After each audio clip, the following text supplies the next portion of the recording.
जय हिंद दोस्तों, मैं निधिबेन चौहान। तो आज हम लोग स्टैटिस्टिक्स में चैप्टर नंबर 4 पार्ट 2 का कंटिन्यू कर रहे हैं, जिसका नाम है लिमिट। इस चैप्टर में हमने 4.1 किया, जिसके अंदर लिमिट लिखने के अलग अलग फॉर्म्स हमने देखे। Neighbourhood form, modulus form, interval form, ये सब हमने सीखे। अब आज हमें एक्सरसाइज 4.2 करनी है, जिसके अंदर बेसिक लिमिट कैसे फाइंड करते हैं वो हम सीखेंगे। बेसिक लिमिट फाइंड करनी है तो उसके लिए दो मेथड्स आती हैं। एक होती है टेबुलर मेथड और दूसरी होती है फैक्टराइजेशन मेथड।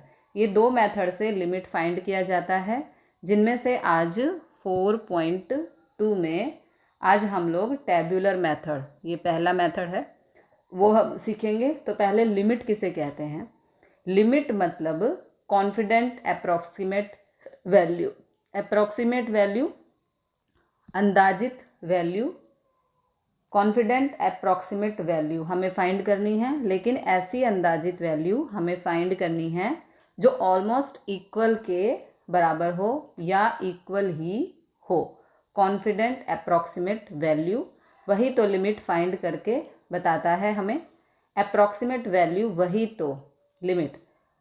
आपका लिमिट में पर्टिकुलर फंक्शन दिए गए होते हैं, उन फंक्शंस के ऊपर एक्टिविटी करके हमें उसकी वैल्यूज़ फाइंड करनी होती है। जैसे एक्सरसाइज 4.2 में पहला क्वेश्चन है लिमिट x1 2x + 1। ये 2x + 1 वो फंक्शन है, ये लिमिट फंक्शन कहलाता है। जिस फंक्शन के अगर x की वैल्यू के आसपास रखी जाए, मतलब कि 1 रखा जाए, तो क्या आंसर मिलेगा? वो अगर ये फंक्शन में x की वैल्यू 1 रखो तो डायरेक्ट आंसर मिल जाता है। पूरा सम करने की ज़रूरत क्या है? जैसे यहाँ पे मान लीजिए आप रखें 2x की जगह 1 + 1, तो आंसर क्या आएगा? 2 × 1 = 2 + 1 = 3। तो डायरेक्ट आंसर 3 मिलेगा। काम क्या करना है? सम करने की क्या ज़रूरत है? लेकिन हर फंक्शन ऐसे नहीं होंगे, ओके, कि जिसके ऊपर वैल्यू पुट करो और डायरेक्ट आंसर मिल जाए। जैसे 4.2 में सेकंड क्वेश्चन, जस्ट ऐसे ही फॉर एग्जांपल देखते हैं कि लिमिट x3 x² - 2x - 3 और x - 3, ये क्वेश्चन दिया हुआ है। अब इसमें लिमिट x3 है। अब 3 की वैल्यू डायरेक्ट रखें तो क्या होगा? देखो, ये क्वेश्चन है हमारा, x² - 2x - 3 / x - 3।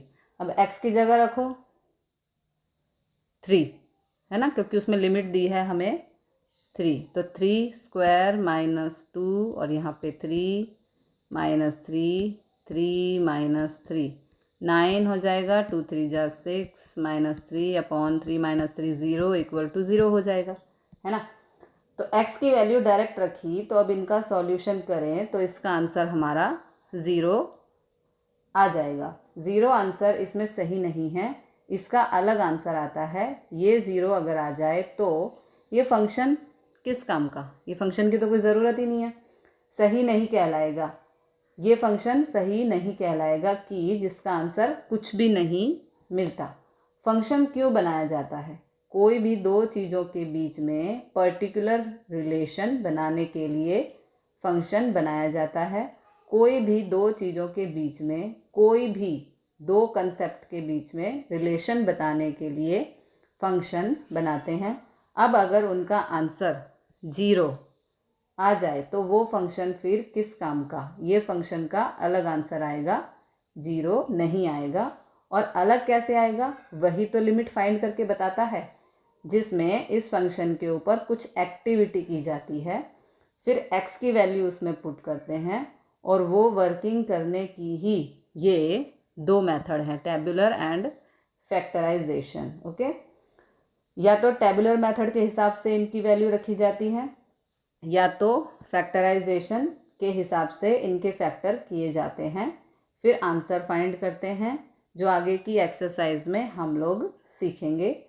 बहुत सारे ऐसे फंक्शन होते हैं जिनके ऊपर वैल्यू रखने से ही डायरेक्ट 0 मिल जाएगा। तो डायरेक्ट वैल्यू उनके ऊपर नहीं रखी जाती, पहले फंक्शन को क्लियर करते हैं, फिर उसकी वैल्यूज़ डायरेक्ट रखी जाती है। ऐसे भी क्वेश्चन आते हैं जिनमें डायरेक्ट वैल्यू रखने से डायरेक्ट आंसर मिल भी जाए, लेकिन सब में ऐसा नहीं होगा, इसलिए लिमिट का ये वर्क किया जाता है।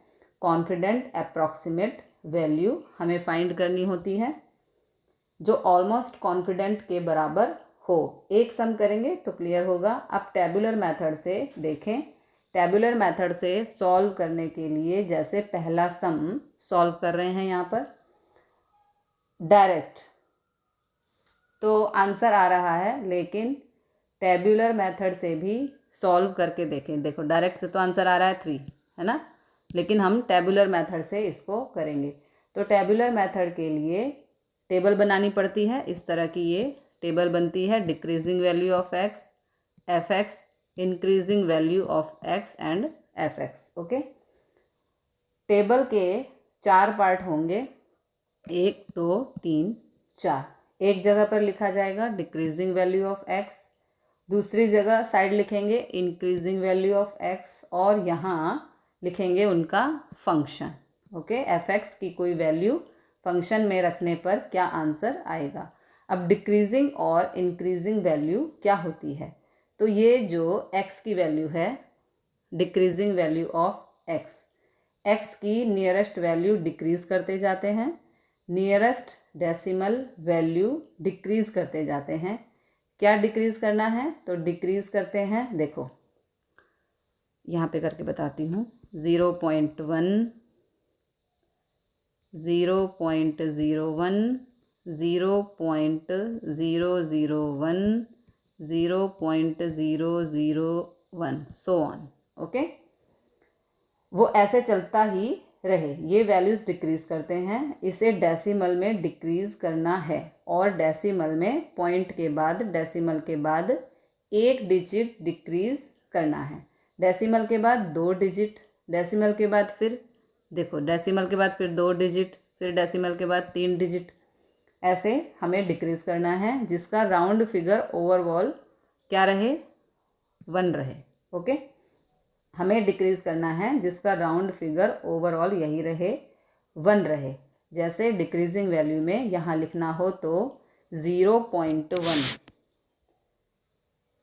0.1 पहले 1 में से 0.1 डिक्रीज़ करते हैं तो आंसर आएगा 0.9। ओके, डिक्रीज़ करना मतलब ऐसे 1 माइनस 0.1। ओके, डिक्रीज़ मतलब माइनस करना, तो आंसर 0.9। फिर दूसरा 1 माइनस 0.01, तो आंसर आएगा हमारा 0.99। ओके, फिर 1 माइनस 3 डिजिट, मतलब कि ये वाला 1 माइनस 0.001, ये माइनस करेंगे तो आंसर आएगा 0.999। फिर 4 डिजिट यानी कि ये वाला 1 माइनस 0.0001, तो आंसर आएगा 0.9999। ओके, और ऐसा ही चलता रहेगा। 5 डिजिट, 6 डिजिट, तो यहाँ डॉट डॉट डॉट कर देते हैं। ओके, कि ये कंटिन्यू चलता रहेगा, और इंक्रीजिंग करनी हो तो इंक्रीजिंग में भी 1 में यही वैल्यू प्लस करते हैं, यही सभी वैल्यू हमें प्लस करनी है 1 में। एक बारी यहाँ माइनस करनी है डिक्रीजिंग में, और यहाँ इंक्रीजिंग में यही वैल्यूज़ हमें प्लस करनी है। ओके, तो प्लस करते हैं, ये डिक्रीजिंग किया, इन सब का राउंड फिगर करो अगर तो 1 ही बनता है। डिक्रीजिंग वैल्यू मतलब 1 की नियरेस्ट वैल्यू, वैसे ही इंक्रीजिंग में भी यही।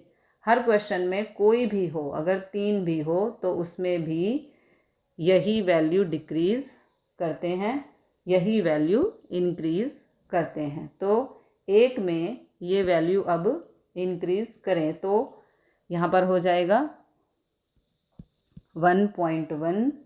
ओके, फिर 1 प्लस 0.01, तो ये हो जाएगा 1.01, 1.01। फिर 0.001 प्लस करो तो हो जाएगा 1.001। फिर 1.0001 प्लस करो तो आंसर आएगा 1.0001 एंड सो ऑन। ये डॉट कर देंगे। ओके, चलता ही रहेगा। ये जो x है उसकी डिक्रीजिंग, ये जो x है उसकी ये डिक्रीजिंग और ये इंक्रीजिंग वैल्यू इस तरह से लिखते हैं।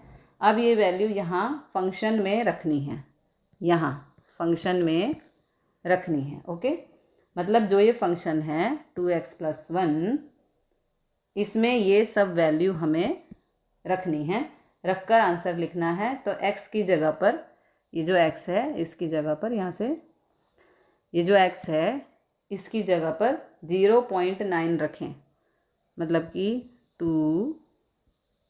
0.9 + 1। यहाँ x की जगह पर हमने 0.9 रखा, मतलब कि ये पहली वैल्यू, तो आंसर आएगा 2.8। अब 0.99 इसमें, तो आंसर आएगा 0.99 यहाँ पे रखेंगे तो आंसर आएगा 2.8 हुआ पहला आंसर। फिर आएगा 2.98, 0.9 मतलब कि 999 रखेंगे तो हो जाएगा 2.998। फिर रखेंगे 0.9999 तो होगा 2.9998। ओके, सिर्फ ये 99 आगे ऐड होता जाएगा एंड सो ऑन। ओके, वो चलता ही रहेगा। ऐसे ही इंक्रीजिंग वैल्यू में जो ये 1.1, 1.01, 1.001, 1.0001, ये वैल्यू x की जगह पर रखेंगे, मतलब यहाँ पर x की जगह पर रखेंगे। तो फंक्शन फाइंड करें तो मतलब x की जगह पे 1.1 रखना है, तो होगा यहाँ पर 3.2। अब 1.01 रखें यहाँ तो होगा 3.02। फिर 1.001 रखें यहाँ तो होगा 3.002। फिर यहाँ पर रखें 1.0001 तो होगा 3.0002 and so on. Okay, 00 add होता जाएगा। यहाँ पे अगर आप एक वैल्यू भी फाइंड कर लो, मतलब पहली वैल्यू भी फाइंड कर लो, तो बाकी तो होती जाएगी। जैसे एक वैल्यू मिल गई तो आगे इसमें यहाँ पे 999 ऐड करते गए, है ना, और इसमें आगे 0 ऐड करते गए। ओके, तो इसमें 99 ऐड करते जा रहे हैं और इसमें आगे 0 ऐड करते जा रहे हैं। वैल्यू वही रहेगी। ये सिंपल टेबुलर मेथड है कि जो x की वैल्यू हो उसकी डिक्रीजिंग और इंक्रीजिंग वैल्यू यहाँ पे लिखो। ओके, ये डिक्रीजिंग और ये इंक्रीजिंग, और वैल्यू फंक्शन के अकॉर्डिंग फिर यहाँ पे लिखो, और आखिर में एक सेंटेंस लिखते हैं। अब सेंटेंस के लिए जगह नहीं है तो मुझे डिलीट करना होगा। ये एक सेंटेंस आपको ज़रूर लिखना है यहाँ पर। Here it is clear,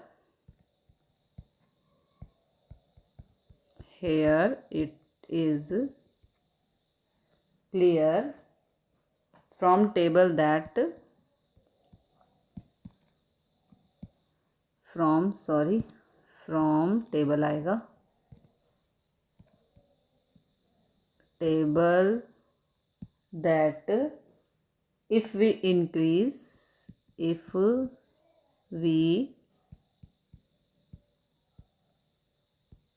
increase or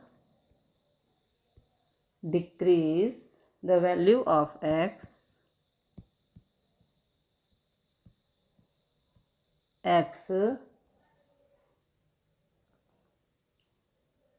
the value of x, sorry, the value of fx is very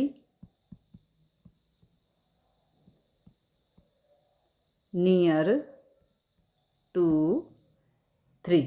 okay, यहाँ पे नीचे हमेशा ये सेंटेंस सेम सेंटेंस लिखा जाता है। टेबल से पता चल रहा है अगर हम x की value increase, if we increase और डिक्रीज द वैल्यू ऑफ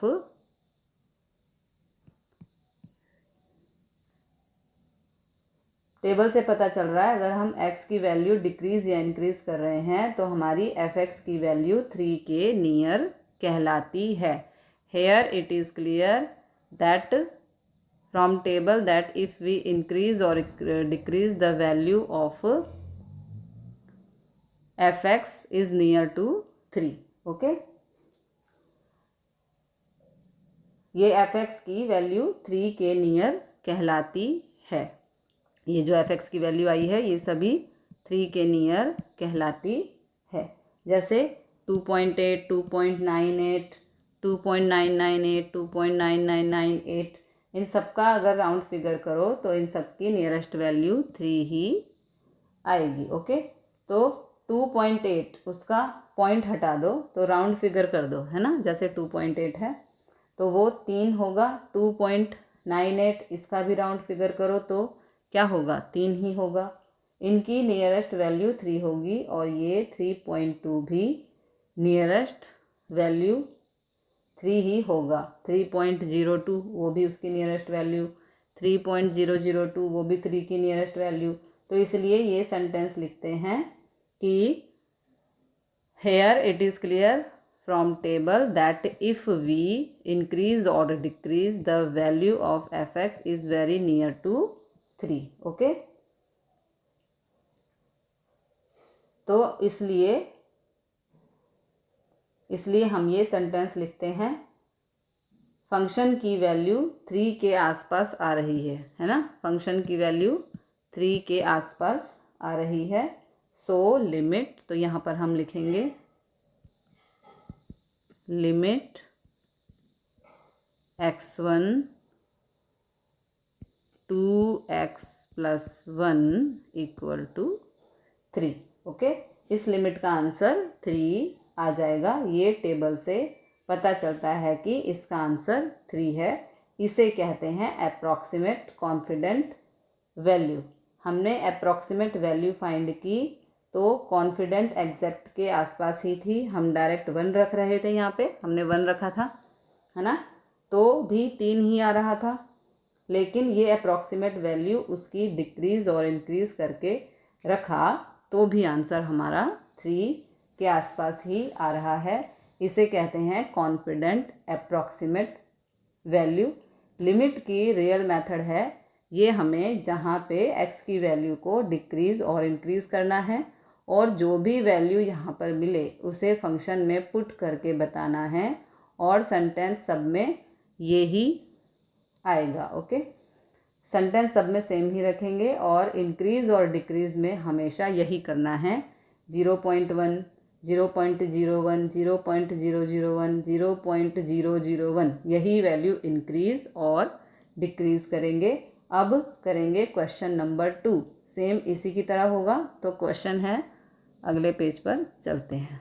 ये मैंने करके रखा हुआ है। ओके,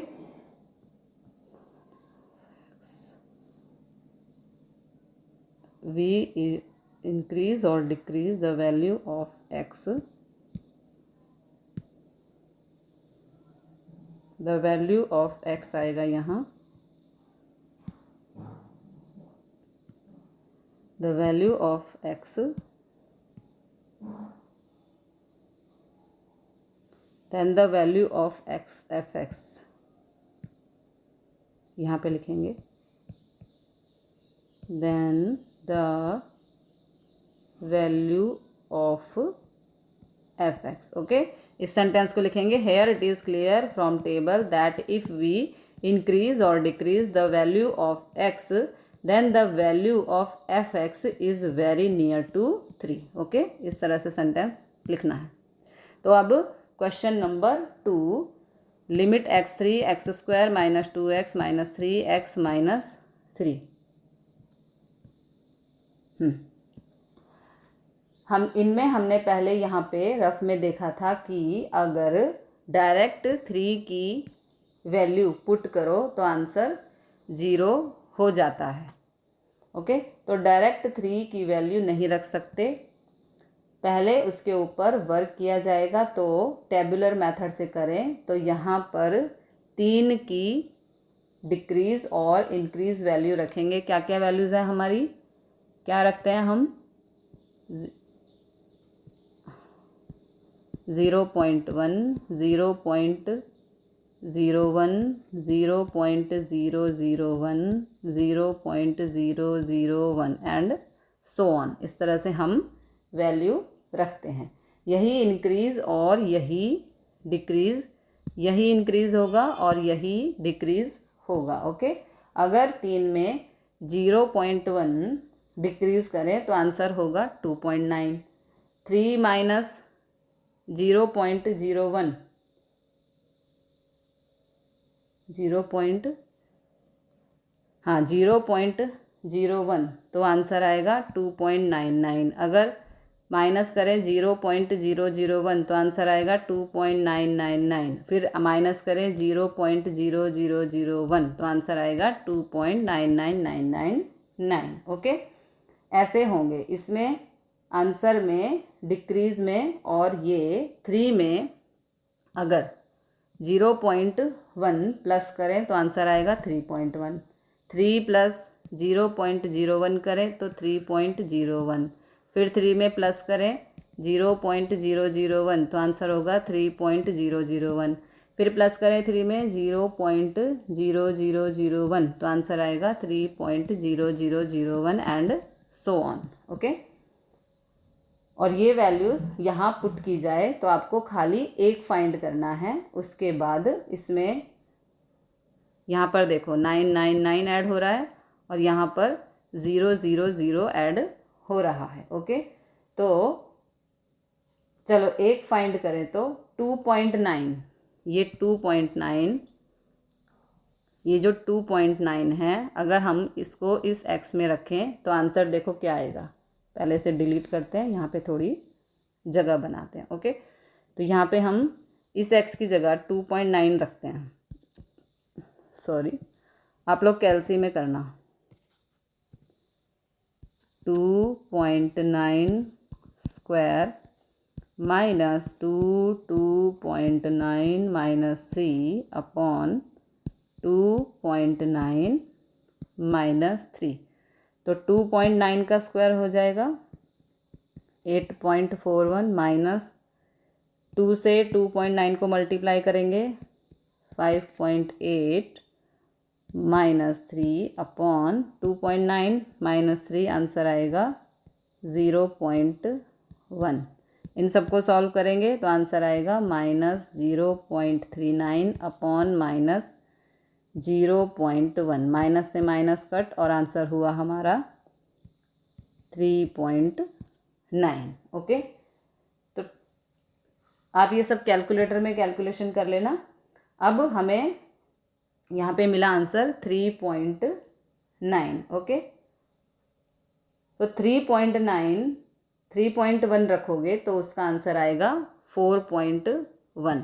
ओके, यदि हम 3.1 रखें तो इसका आंसर आएगा 4.1, 4.01, फिर मिलेगा 4.001, फिर मिलेगा 4.0001 एंड सो ऑन। ठीक है, ये 3.9 ऐसे ही करना है और फिर सेम सेंटेंस लिखेंगे। Here it is clear from table that if we increase और decrease the value of x then the value of fx is very near to 4। Okay, अब ये fx की वैल्यू 4 के आसपास आ रही है। देखो 3.9, 3.99, इसका राउंड फिगर करो तो 4 बनेगा। ऐसे ही इस तरफ 4.1, 4.01, इनका राउंड फिगर करो तो उनकी वैल्यू भी 4 ही होगी।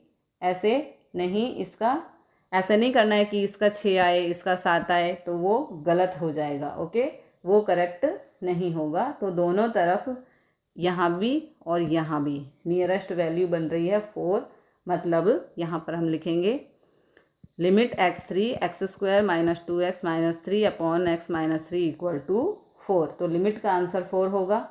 तो सेकंड वाला क्वेश्चन डिस्कस करते हैं। उसमें है using tabular method show that limit x3 2 upon x minus 3 does not exist. Does not exist, इसमें लिमिट का आंसर नहीं मिलेगा। क्यों नहीं मिलेगा? क्योंकि उसमें अगर सॉल्व करें इंक्रीज डिक्रीज तो दोनों में f(x) की वैल्यू अलग अलग मिलेगी, और अलग अलग मिले तो वो लिमिट एग्जिस्ट नहीं करती। तो यहाँ पे ऐसे लिखेंगे, जिसमें प्रूव करना है लिमिट डज नॉट एग्जिस्ट। तो limit x3 2 upon x minus 3, तो इसके लिमिट x3, इसमें अगर डिक्रीज और इंक्रीज वैल्यू लिखें तो 3 की डिक्रीज वैल्यू 2.9 2.99 2.999 2.999 सो ऑन। तो इससे आंसर ये मिल रहा है। अब x की जगह पर 2.9 या 2.99 रखकर आप चेक करो, आंसर आएगा -20 -200 -2000। ये आंसर मिल रहा है उससे कि इसका -20 -200 -2000 -3.1 उसकी इंक्रीजिंग वैल्यू रखें। यदि इसकी इंक्रीजिंग वैल्यू रखें तो प्लस में मिल रहा है 20 200 2000 20000, यहाँ पर लिखा नहीं 20000 है ना। इस तरह से हमें वैल्यूज़ मिल रही हैं। तो इससे पहले वाला हमने सम देखा था, उसमें नियरेस्ट वैल्यू थी 4 के आसपास, वहाँ कोई नियरेस्ट वैल्यू बन रही थी। इसमें तो कुछ भी नहीं, सब अलग अलग है। देखो ये 20 ये -20 है ना, सब अलग। तो ये फंक्शन करेक्ट नहीं है। तो यहाँ सेंटेंस लिखेंगे, here it is clear from table that if we increase और decrease the value of x then the value of f(x) is not similar to any digit। Okay, तो यहाँ पर सेंटेंस लिखेंगे, लिख दिया जो हमने, it is not similar to any digit. Okay, this limit of function does not exist, वो कोई भी नंबर के नियर या राउंड फिगर नहीं बनता, तो नियरेस्ट वैल्यू नहीं कहलाती। इस फंक्शन की कोई लिमिट नहीं मिलेगी क्योंकि सब अलग अलग मिल रहे हैं। सेम होने चाहिए दोनों, ये दोनों सेम होने चाहिए, तो ये दोनों अलग अलग, इसलिए फंक्शन गलत है। ये लिमिट इनकरेक्ट है। ऐसा और ऐसे ही जो 3 और 4 है सिंपल है। क्वेश्चन 3 और 4 में कि y बराबर y, मतलब वो फंक्शन ही दिया है x² + x - 6 x - 2, show that x² then y 5 using tabular method. x² मतलब x, अगर 2 रखें तो 2 रख के सम करना है। 2 की इंक्रीज और डिक्रीज वैल्यू फाइंड करनी है, तो y का आंसर 5 होना चाहिए, वो आंसर है। अब जैसे पहले वाले क्वेश्चन में चेक कर रहे थे कि आंसर है, इसमें चेक करना है कि y बराबर 5 आना चाहिए, फाइनल आंसर 5 होना चाहिए। अगर x पे 2 रखें तो 2 की डिक्रीज वैल्यू 1.9 1.99 या इनकम इंक्रीज करें तो 2.1 2.01, तो आंसर उसका 5 के नियर होना चाहिए। ये प्रूव करके बताना है और आप सॉल्व करोगे इसी मेथड से तो आएगा ही 5 आंसर। वैसे ही क्वेश्चन 4 वाले में है y बराबर 5 - 2x, उसमें x - 1 दिया है और हमें y बराबर 7 प्रूव करना है, तो उसमें भी -1 का नियरेस्ट इंक्रीज और डिक्रीज वैल्यू आप रखोगे तो y का आंसर 7 आएगा ही आएगा। खाली वो सम करके बताना है, सेम ही मेथड अप्लाई करना है। माइनस में अगर आप इंक्रीज और डिक्रीज करो तो माइनस वाले में यहाँ देख लेते हैं कि जो -1 है, देखो इसको यहाँ पे डिलीट करके एक बारी देख लेते हैं। जैसे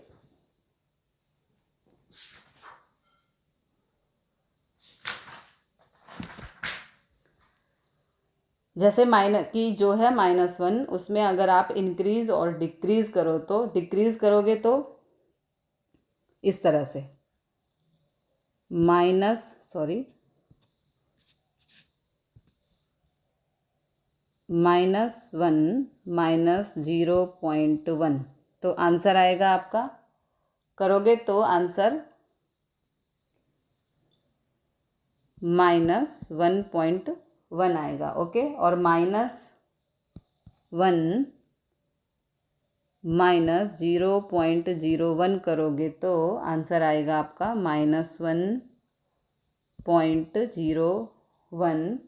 फिर आप इसी तरह से -1 -0.001 करोगे तो आंसर आएगा -1.001। फिर आएगा -1.0001 एंड सो ऑन। ओके, ऐसे होगा। अगर माइनस में वो डिक्रीज़ करेंगे तो, और ये वैल्यू उस पर रख कर चेक करना आप। और अगर माइनस में इंक्रीज़ करोगे मतलब ऐसे -1 + 0.1, तो आंसर आएगा -0.9, -1 + 0.01, तो आंसर आएगा -0.99। फिर आंसर आएगा -0.99।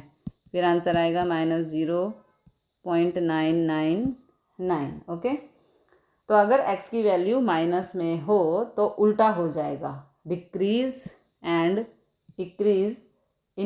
तो ये भी टेबुलर मेथड। फिर दूसरी मेथड है फैक्टराइजेशन मेथड। ये मेन मेथड है, एग्ज़ाम में 3 से 4 मार्क्स में पूछी जाती है। तो मिलते हैं अगले क्वेश्चन के साथ अगली वीडियो में। तब तक के लिए जय हिंद, जय भारत।